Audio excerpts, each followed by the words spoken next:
আসছে, আসার পরে আমি ওনাদের বাজারের গেট থেকেই বলছি যে ভাইয়া এটা হচ্ছে মালিকানা প্লট, এখানে মালিকানা মার্কেট, একক মালিকানা, এখানে কোনো অবৈধ নাই, আপনারা আমাদের একটু ইয়া দেন। না কোনো সময় দেবো না, কোনো কিছু করবো না, আপনার কাগজপত্র নিয়ে আসেন, তারপর আমরা এটা দেখবো। আমি ওনাদের বারবার বলছি, রিকোয়েস্ট করে বলছি যে আপনারা দেখেন, একটু সময় দেন, তাহলে তো হয়ে যাবে। কিন্তু ওনারা আমাদের কোনো কথাই ভ্রুক্ষেপ না করে এই যে সাধারণ মানুষের গাড়িগুলো ভাঙলো, এরা তো দিন মজুর, প্রতিদিন আয় করে, প্রতিদিন ব্যয় করে, এরা তো ভাড়া দিয়ে থাকে, এদের তো কোনো দোষ নাই। তা আমাদের সময় না দিয়ে ভাঙলো, এটা কি অবৈধ না? আমরা এটা প্রতিবাদ করি, আমরা এটা প্রতিবাদ করি আর ন্যায় বিচার চাই যে এটা যাতে আমাদের এখানে হয়েছে, ভবিষ্যতে যাতে কোথাও এইভাবে না হয়।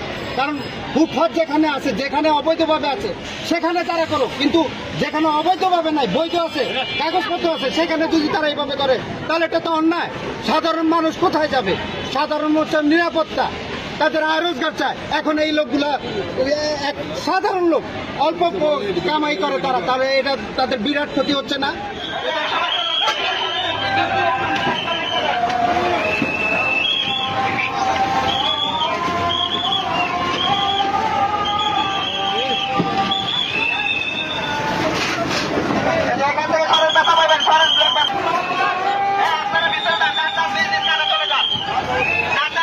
আমাদের জায়গা কিনে মার্কেট করা, এখানে এটা তো আমাদের অবৈধ না, খাস জায়গা না, ঠিক আছে? মালিকানা জায়গা, তারা আসবে, তারা আমাদের নোটিশ করতো, নোটিশ না করে এখানে আজকে দেখেন তারা আইসা হুটহাট, কোনো কিছু নাই, জিজ্ঞাসাবাদ নাই, হুটহাট একটা মালিকানা মার্কেটে ঢুইকা তারা মিনিমাম 10 লাখ টাকার মাল ক্ষতি করছে। আরো বেশি হবে, আরো বেশি হবে, এটা ক্ষতিপূরণটা আরো বেশি হবে।